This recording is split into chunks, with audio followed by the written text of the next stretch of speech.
There's a pattern happening in our community that too many men refuse to acknowledge. A pattern that keeps them broke, stressed, chasing attention, and stuck in the same cycle on a yearly basis. It's not because they're incapable or lack intelligence. And it ain't because the world is holding them back. It's because they are spending their money, energy, and their identity on one thing: validation. Men in our community are ego buying themselves into financial hell, like the high end clothes, the high end shoes, drip like designer belts, jewelry, accessories, newer model cars, the latest iPhone, new gadgets, them tight outfits from high end stores that they dropped a bag on. And for what? Not always for comfort or quality, not even for having a closet full of clothes to brag about, but more so for attention and approval, for a temporary hit of validation that fades as fast as it comes. And the quiet part nobody wants to speak on. Most of the time, the spending isn't even for themselves. It's for the reactions they get, the lingering eyes. It's to impress and get that feeling of being seen.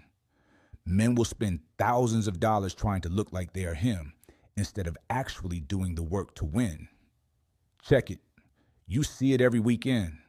Men driving across town to the busiest hangout spots, the sports bars, the lounges, the clubs, the popular venues.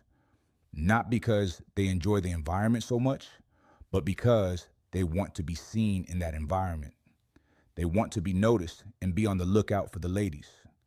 They want somebody to acknowledge them in order to feel like they matter.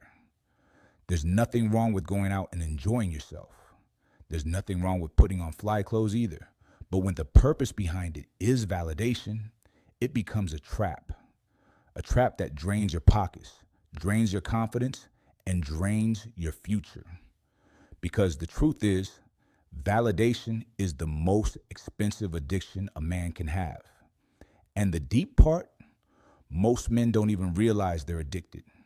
It can easily be explained away that they're treating themselves, or tell themselves that this is what everybody is wearing, or so-and-so had this on.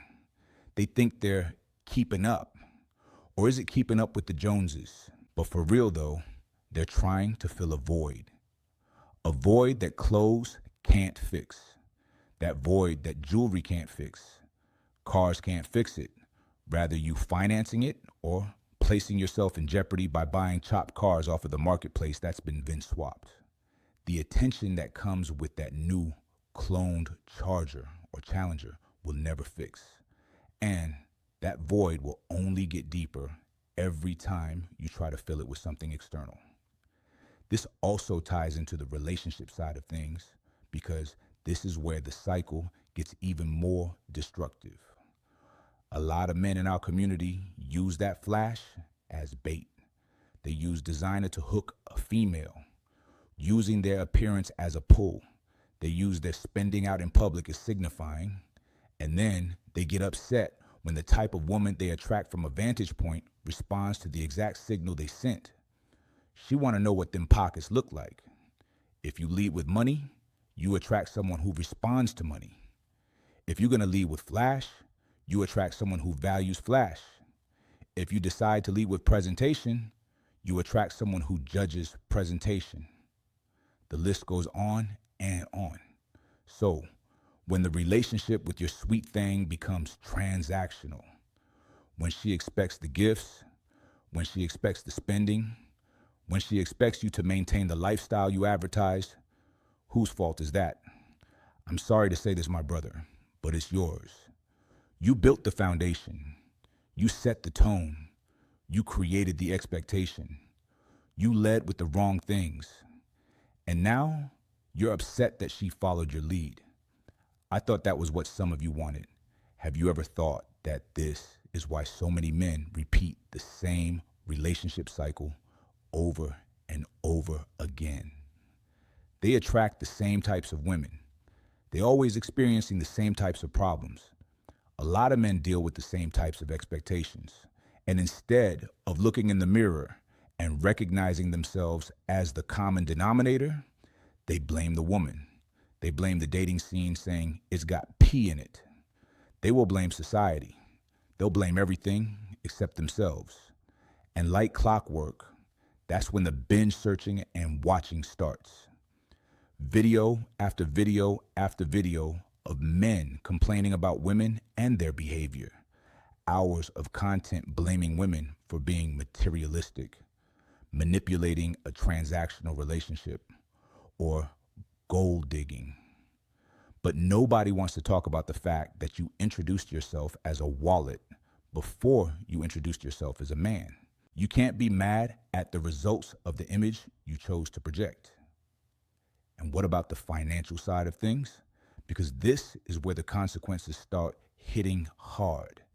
There are men in our community that are living paycheck to paycheck, not because they don't make money, but because they don't manage money well. They're maxing out credit cards. They are taking out loans that are becoming more difficult to pay back. They are financing lifestyles they can't afford. They're buying cars that look good on the outside, but breaking them on the inside.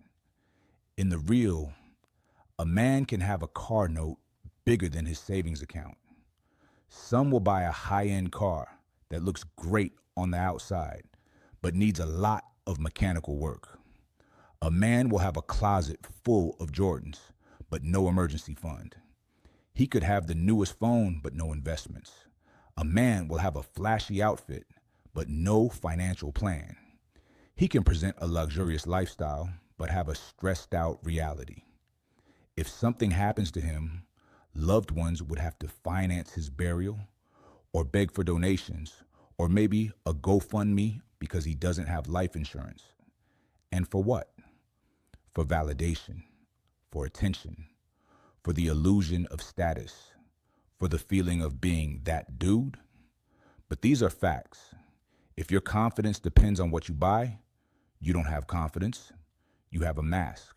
And masks cover up and get expensive. But let's go back to the cars, because this is one of the biggest traps men fall into. A man will have a vehicle that's paid off, or close to being paid off, and instead of enjoying the freedom of no monthly payments, he convinces himself that he needs something newer, something flashier like his buddies in the car club, something that fits his image, something that makes him feel like he came up.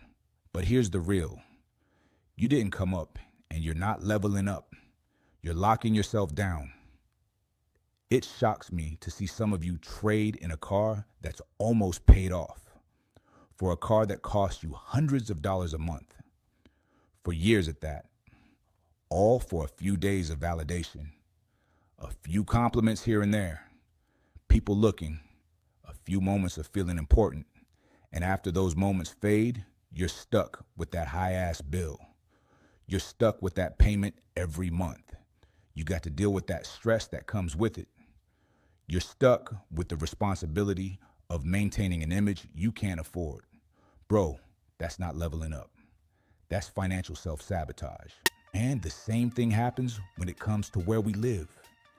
Men in our community will rent something far outside their means just to impress people who don't pay their bills.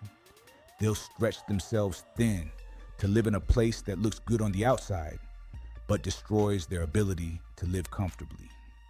Some will buy a house they can't maintain just to say they own something, even if that ownership comes with sleepless nights, overdue bills, and constant financial anxiety. But for what? To impress people who ain't even thinking about you. To impress people who ain't gonna offer to help you. They definitely ain't gonna save you when the bills pile up. It's sad that these people that we try to impress don't even know your middle name. Men are sacrificing long-term stability for short-term validation, and the price is too high to pay. Then you have the credit cards, because this is where the cycle becomes dangerous. Men swipe their way into debt, trying to keep up with an image. They buy clothes they can't afford on these cards. They buy gadgets they don't need. They pay for trips and experiences they can't sustain. And then they wonder why they're drowning in interest debt. They wonder why their credit score is low and difficulty getting approved for anything meaningful. It's because you're financing validation. And validation has the highest interest rate of anything you can buy. And here's the part that hurts the most. A lot of men are not buying these things because they want them. They're buying them because they're trying to fill a void. And instead of addressing the void and the emptiness, they try to cover it up with material things. But material things don't heal internal wounds. They just hide them temporarily. So let me ask you something. If you stripped away the designer, the jewelry, the cars, the nightlife, attention, the validation, who would you be? Because if your identity collapses when the flash is gone, then the flash wasn't enhancing you. It was hiding you. You don't need expensive clothes to look good. You don't need designer to be attractive. You don't need luxury to be respected. You need to look clean and put together. Look intentional, like you take care of business. Because at the end of the day, validation is temporary. Discipline is permanent. Flash is loud. Stability is quiet. Attention always fades. And character always lasts. That's it. Holla at me.